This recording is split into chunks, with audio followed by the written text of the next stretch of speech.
Book 1, Sky Dream Iceworm. Chapter 1.1, The Youth with the Spirit Eyes. The golden, glazed roof tiles atop the huge, palace-like building shone with a dazzling light due to the sunlight. The ancient workmanship that had been used to create the palace's golden roof and red doors caused people to involuntarily feel a sense of seriousness when they saw it. When gazed at from afar, a fog seemed to linger around the palace. The buildings that surrounded the palace were lined up neatly, just like the pattern a brick wall had. The area that they occupied seemed limitless to the naked eye. The two words Duke's Mansion were carved into the 50-foot tall archway that stood in front of the entrance. This enormous mansion that occupied an area of over 2 kilometers didn't belong to a city. Instead, it was a singular building located 50 meters northwest of the capital of the Douluo Empire, Douluo City. From this you could see that the owner of this mansion held an honored position within the Douluo Empire. During the current time of day, the bright and beautiful sunlight would shine on the sparkling glazed roof tiles, causing a layer of dazzling gold to cover the entirety of the Duke's mansion. You could even vaguely see this scene atop Douluo City walls. The back door of the Duke's mansion's northern area noiselessly opened, and a skinny figure quietly snuck out. The figure was a youth that appeared to be around 11 or 12. His stature was reasonably proportioned, and he was wearing a grey cloth shirt that was simple but clean. He also had a small bundle of cloth on his back. His short black hair appeared neat and tidy. A determined look, which was filled with an intensity that surpassed all of his peers of the same age, was present on his handsome face. After softly closing the back door of the Duke's mansion behind him, the youth rapidly ran a few steps forward.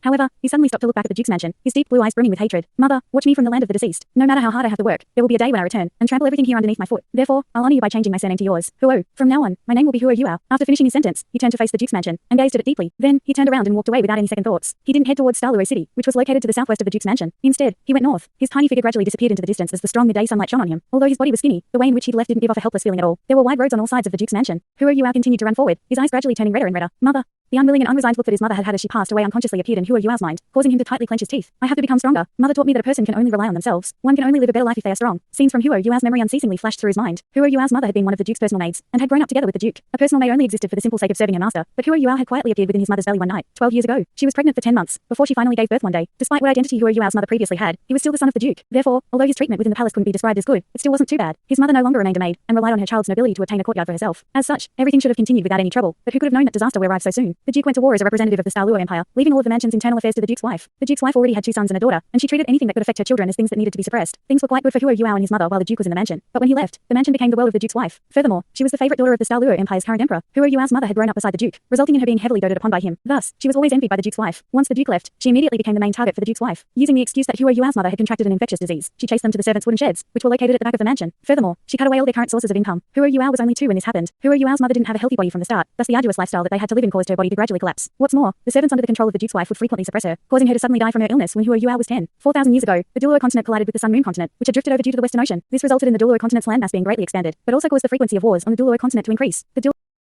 The Douluo continent had originally been divided into 2 countries 10,000 years ago, the Heaven-Do country, and the Douluo country. However, the Douluo continent had now been split into 3 countries. Of the 2, the Douluo Empire still existed, but the royal family had changed. They had fortunately pacified all of their kingdoms at that time, allowing the entire Douluo Empire to remain united, and thus resulting in them becoming the strongest force of the 3. However, the Heaven-Do Empire was split due to the discord amongst its strong kingdoms. In the end, it was split up into the Heavenly Soul Empire and the Spirit Do Empire. The Sun-Moon continent that had drifted over from the west had both a vast surface area and plentiful resources. It was slightly smaller than the Douluo continent, but it only had a single country, which was the Sun-Moon Empire. War broke out between the 2 continents almost as soon as they collided. The 3 countries of the Douluo continent all dispatched allied armies to fight against their common enemy. After nearly 20 years of war, they finally managed to defeat the Sun-Moon Empire. From that point on, they unified the 2 continents under the Douluo name. The Sun-Moon continent no longer existed. Only the Sun-Moon Empire within the Douluo continent was left. However, the Sun-Moon Empire wasn't fully invaded even though it was defeated. They relied on their natural advantages, as well as the conflicting views of the 3 empires of the Douluo continent, to gradually form a stable, deadlocked situation between the 4 parties. However, war still occurred every year. Due to the frequent amount of wars that the Duke had to participate in, he spent very little time within the mansion. Due to the Duke's wife deliberately concealing the matter, Huo Yuao's mother was gradually forgotten by the Duke. When the Duke asked about her, his wife merely said that Huo Yuao's mother had fallen ill. Huo Yuao's mother had suffered many bitter hardships as she brought him up. When he was 6, he carried out the awakening of his martial soul within the mansion. Martial souls weren't something that everybody on the Douluo continent possessed. Although the Sun-Moon Empire had developed in a different way compared to the other 3 empires, martial souls were still one of their fundamental concepts. Everyone would naturally have a martial soul that could be awakened at the age of 6. A martial soul could be anything, from a tool to an animal. Beast-type martial souls were referred to as beast souls, while all other martial souls that weren't beast souls were collectively known as tool souls. However, there were naturally some martial souls that possessed mutations. Thus, they were exceptions to this rule. After the awakening of one's martial soul, a small amount of people would have a special power along with their martial soul. This power was called soul force. Only people who possessed soul force had the ability to cultivate and to become the noblest profession on the Douluo continent, a soul master. Soul masters were separated into 9 different ranks. From lowest to highest, they were soul scholar, soul master, soul grandmaster, soul elder, soul ancestor, soul king, soul emperor, soul sage, soul Douluo, and titled Douluo. Soul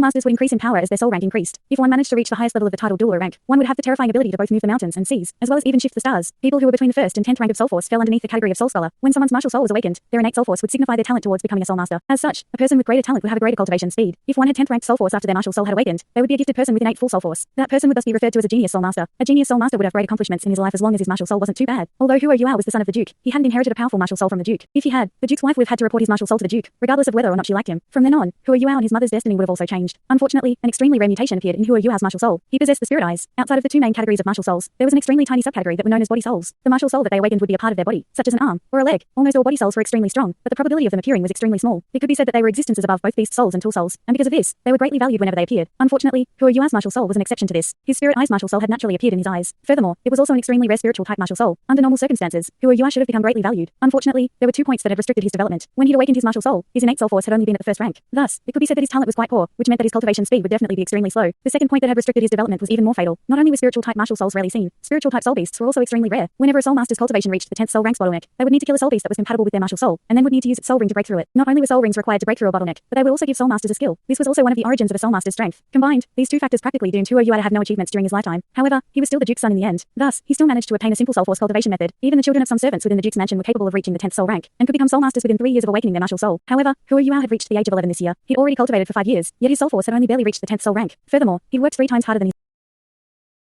his peers. After his mother passed away, Huo Yua stayed in the Duke's mansion for another year. He was still young, so he didn't have any source of income whatsoever after rashly leaving the Duke's mansion. Thus, he could only suppress all of his grievances and hate with his heart, and, due to the oppression that he'd had to suffer through, his mind had matured much more than his peers. His mother had told him that the only way for him to be outstanding was to become a soul master. Even if he only became an ordinary soul master, his status would still be much higher than that of other ordinary people on the Douluo continent. Yesterday, Huo Yua had finally managed to raise his soul force to the 10th rank. This was with his extremely poor talent, and after 5 years of bitterly hard work. This was also the day that he planned to leave the Duke's mansion. He needed a soul ring. Even a low-tier 10-year soul ring would be fine. That way, he'd have the chance to become a true soul master that possessed his own personal skill. On the Douluo continent, soul beasts were ranked according to the number of years that they lived for. The strength of their soul rings was closely related to this, as well as their overall power. Generally speaking, soul beasts were separated into 10-year soul beasts, 100-year soul beasts, 1,000-year soul beasts, 10,000-year soul beasts, and 100,000-year soul beasts. Soul masters would have to personally kill a soul beast in order to obtain a soul ring from it when it died. Huo Yua knew that, if he continued to stay in the Duke's mansion, he simply wouldn't have a chance to obtain a soul ring. Practically no one there was willing to help him. Due to this, he rashly decided to leave the Duke's mansion, even though he knew that it was an extremely dangerous thing for him to look for a spiritual type soul beast by himself. After all, a newborn calf wouldn't be afraid of a tiger. Huo Yua quickly arrived at the main road as he walked towards the north. Although he was young, he'd already made preparations for the sake of obtaining a soul ring. Besides a set of clean clothes, he also brought some dry rations in his bag, as well as some money that his mother had obtained via hard work. He also had a dagger in his bag, but most importantly, he had a simple map of the continent. Both the Duke's mansion and Douluo city were located in the north-central region of the Douluo Empire, and the area that Huo Yua chose to hunt for a soul beast in was the Great Douluo forest that bordered the northern area of the Douluo Empire and the Tianhan Empire. Various types of soul beasts lived within the forest, which was almost as big as a province. Furthermore, there were no lack of supreme existences inside of the forest. If anyone else knew that the 11-year-old Huo Yua had dared to enter the Douluo forest by himself, without a teacher accompanying him, they would definitely be stunned speechless. He was overestimating his own capabilities. Since he didn't have any skills at all, he might not even be able to win a fight against a 10-year soul beast. The main road was perfectly straight, thus Huo Yua quickly walked along it, following the roadside.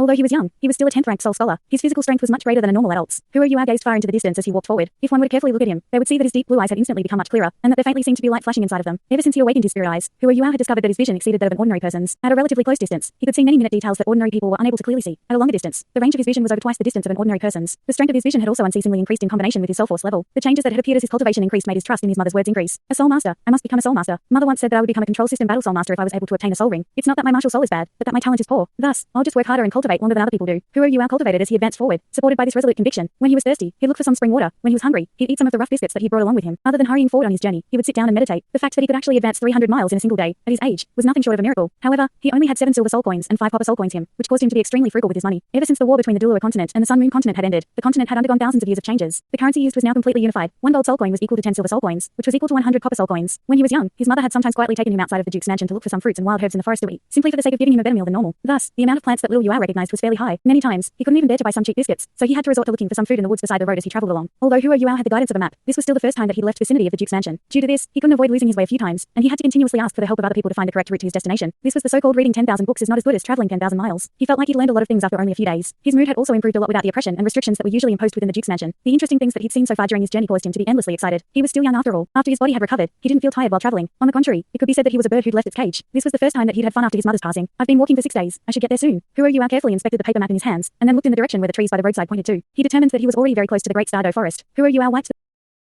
Yua wiped the sweat off of his forehead as he walked into the woods by the roadside. As soon as he sat down in the shade of a tree, intending to meditate and recover his spirit power, the sound of flowing water suddenly began to reverberate through the air. This sound immediately caused Huo Yua to jump up in excitement. The presence of water signified that he could improve his lifestyle. Huo Yua quickly shut his eyes and quietly listened for the source of the water. As someone who possessed a spiritual type martial spirit, his 6 senses were much stronger than an ordinary person's. This was especially true when he shut his eyes. When he shut his eyes, his other 5 senses would increase in strength by a margin. He quickly identified where the sound of water was coming from and carefully advanced through the forest. The reason why he was being so careful wasn't because the forest's ground was uneven, but because he was scared that his clothes would be torn by the brambles in the forest. These were clothes that his mother had personally made for him. He found his target without walking more than 200 meters, which turned out to be a small brook approximately 3 meters wide. The cold water within was so clear that you could see straight to the bottom, and it created both a relaxing and a refreshing feeling. Huro Yuao let out a happy cheer, rapidly took his clothes off, and then instantly jumped into the stream, which wasn't even 2 feet deep. The last time he'd had a bath was 2 days ago. The past 2 days of traveling had covered his body in sweat, and taking a bath in this cold and clear water was simply a pleasure that couldn't be any more relaxing. After thoroughly bathing, a brilliant feeling was suffused throughout his whole body when he walked out of the stream. He inwardly thought, since I've already arrived at the Great Stardow Forest, I'll simply have a good rest here. He changed into a clean set of clothes, proceeded to wash his dirty clothes in the stream as well, and then hung them on a nearby tree branch. He then snapped off a tree branch that was approximately 3 feet long. He used his right hand to pull a dagger from its sheath at his waist. The dagger was roughly 40 centimeters long, and its scabbard was dark green in color. The scabbard was made of tough leather, though he didn't know whether it was leather from an animal or from a spirit beast. He only knew that it was a present that his father had given to his mother. It had always been treasured by his mother, so much so that his mother had only given it to him the moment before she passed away. The handle of the dagger was about 17 centimeters long, and didn't have any gorgeous decorations on it at all. It gave people a simple and unadorned feeling. Not only did it feel natural to hold, it also felt exceptionally comfortable. It also didn't make any noise when it was unsheathed. The 23-centimeter long blade was just like limpid autumn water, and seemed to be transparent. Huro Yuao couldn't help but shiver because of the dense, cold air around the knife, even though he seemed to be somewhat used to it. The white tiger dagger. This was the dagger's name, which his mother had told him. As Huro Yuao looked at the white tiger dagger, the excitement in his eyes instantly turned into a deep look of sadness.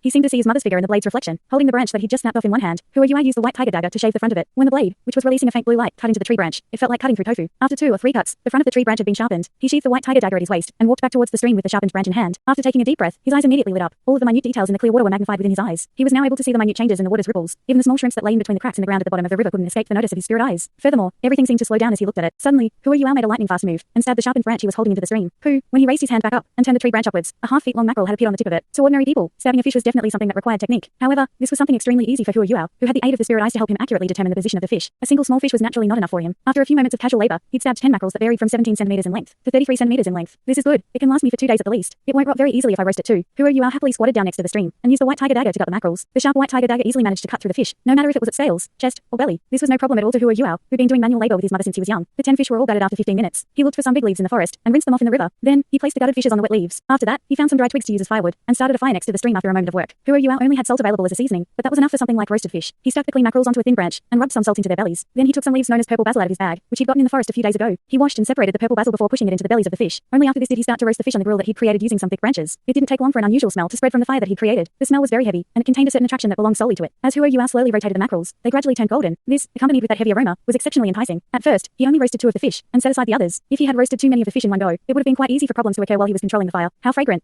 A happy and delicate cry echoed out at that moment. The cry sounded both clear and pure, but it still startled Huro Yuao. He looked towards the source of the sound, and saw 2 people walking along the side of the stream. The person walking in front was a girl who looked to be around 15 or 16, and had long black hair that was tied into a ponytail behind her. She wore a set of light blue, form-fitting warrior's robes, which seemed to outline her budding and delicate body that was filled with youth. She had phoenix-like eyes, which were both big and bright. She also had a raised nose, an almost perfect oval face, and a pretty and delicate face that was slightly happy as she fixed her gaze on Huro Yuao's roasted fish. The person following behind her was a youth that seemed to be of the same age as her. His slender body was tall and straight, whilst his short, deep blue hair shone with a jade-like luster under the sunlight. Although he wasn't old, he gave people a sort of scholarly feeling. His handsome face had a lazy yet warm smile on it, and his hands were rested on the back of his head. He also gazed in Huro Yuao's direction with an interested look. However, he wasn't looking at the roasted fish, but at Huro Yuao himself. The girl ran towards Huro Yuao in high spirits. A greedy, hungry look appeared on her face as she said, "Little brother, are you selling this roasted fish? It smells so good. How did you make it?" It wasn't that Huro Yuao hadn't ever seen beautiful girls before. While he was in the Duke's mansion, many of the servant girls had been very pretty. However, none of them had ever come as close as the girl in front of him before. Furthermore, none of the girls in the Duke's mansion were comparable to the girl in front of him either. She wasn't an absolute beauty that was perfectly flawless, but she had a sort of outstanding temperament. Huro Yuao's face turned somewhat red as he replied, "I'll treat you both to a meal." The girl giggled in response. "Little brother, you've even become embarrassed. Then, I won't be polite." As she talked, she stretched her hand out to take the roasted fish that Huro Yuao had passed over. She didn't seem to care about what she looked like as she carefully ate the roasted fish, then let out a loud cry of hot. At that moment, the youth that had been following the girl walked over. He had a helpless look on his face as he raised his hand and greeted Huro Yuao. Then he said to the girl, "Xiaoya, this little brother hasn't even eaten yet you've already started eating." Xiaoya's beautiful eyes widened as she angrily retorted, "What did you just call me?" The youth immediately raised his hands in surrender. "Fine, teacher Xiaoya, that should be fine, right?" Xiaoya stared at him coldly and said, "That's the way that it should be. You should pay attention to your status." Although she wasn't that old, her gaze was filled with a charming look. The onlooking youth couldn't help but have his expression turned blank. Huro Yuao, who was to the side, didn't dare to continue looking. He passed the other fish that he'd roasted to the youth and said, "Big brother, this is for you." The youth smiled and said, "Gentlemen shouldn't take good things that belong to others. Little brother, you still haven't eaten. Did you catch these fish in the river?" Huro Yuao nodded his head and said, "It's not a problem. I can still roast more." While he spoke, he handed the roasted fish to the youth. Then, he skillfully took 2 of the fish that he'd set aside, so that he could roast them on the wooden rack. The youth gently smiled and said, "I'm Bei Bei and she's Tanya. Little brother, what's your name?" "I'm Huro Yuao,"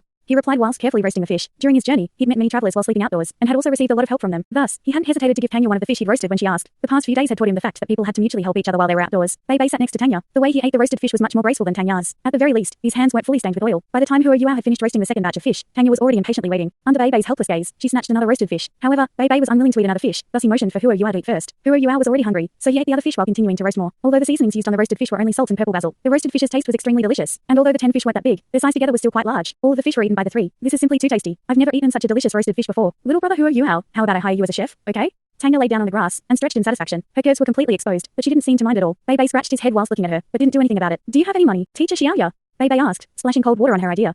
I'll have money in the future. Tanya was slightly embarrassed as she sat up. She glared at Bei, seemingly unhappy at him for ruining her plans. Huo stood up and said, Brother Bei, Sister Tang, I'll have to leave first. Bei said, Little brother Huo, this is the desolate countryside, and isn't that far away from the great Stardo forest where soul beasts wander. Just where do you intend to go? Huo shook his head, then grabbed his clothes that had already dried from the tree branch. He smiled and waved goodbye to the two after he packed his clothes into his bag. Afterwards, he turned around and left under Tanya's slightly astonished gaze. He couldn't really want to go into the great Stardo forest, could he? Tanya gazed at Huo's shrinking back as she pondered. Bei shook his head and said, I can't be sure. I can vaguely sense that he possesses soul force, but it's very weak. It also seems that he's alone. This is truly somewhat strange. Tanya stuck her tongue out and said, since he has soul force, why don't we recruit him into our Tang sect? Bei unhappily replied, you can't be wanting to recruit someone into the sect, simply because they cooked you some delicious fish. Tanya's face reddened when her intentions were found out, and she stuck her tongue out at Bei. Bei said, this little brother Huo has definitely experienced something in his life. I can see that his maturity exceeds his peers from his gaze alone. However, I don't know what his talent is like.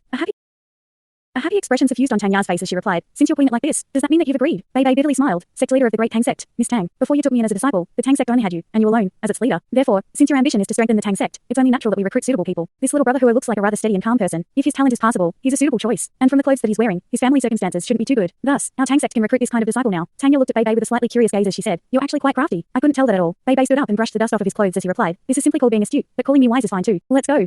Since we've eaten so many of his roasted fish, we should at least protect him for a segment of his journey, just in case he gets in danger. When he encounters some soul beasts, no matter whether we recruit him into the Tang sect or not. Tanya also stood up and giggled. You're indeed quite smart this time, because your thoughts are actually identical to mine. Let's go after I clean up a bit. Huo was naturally unaware of the conversion between Bei and Tanya. He'd originally planned to bring some roasted fish with him, but that plan couldn't be realized, as he hadn't wanted to expose his identity as a soul scholar, which was why he hadn't caught any more fish. His mother had taught him to talk with reservation when dealing with strangers. Although he had a good impression of Bei and Tanya, he still decided to separate from them after he finished eating. Even though Huo was young, he still thought a lot about things. He could tell that Tanya and Bei weren't ordinary people. Bei had said that this was the desolate countryside, yet they both didn't even have any bags on them. Thus, he believed that it would be better for him to separate from the two. After eating the meal, he'd already recovered from his prior exhaustion. He marked the position of the small stream on his map. Who knew, he might have a use for it when he returned. After walking forward for a short time, a wooden signboard on the roadside caught his attention. You will enter the territory of the Great Stardo Forest in 50 meters. There are soul beasts roaming around, so please be careful. Sure enough, he hadn't gotten lost. He was finally about to reach his destination. In addition to his current feeling of excitement, Huo also felt a trace of nervousness. He touched the white tiger dagger on his lower back and suppressed the uneasiness in his heart. Then, he took determined strides as he advanced forward. Becoming a soul master was the only way out for him. This was the conviction that he held in his heart, and he'd never regretted his decision. The air gradually turned cool and refreshing, and an extraordinarily serious feeling seemed to exist within it. The Great Stardo Forest was like a soul beast that had its mouth wide open for young creatures. He would either have an opportunity or be swallowed. Thanks so much for watching this video. Don't forget to hit the like button and subscribe. Also leave a comment down below with suggestions on what novels to read.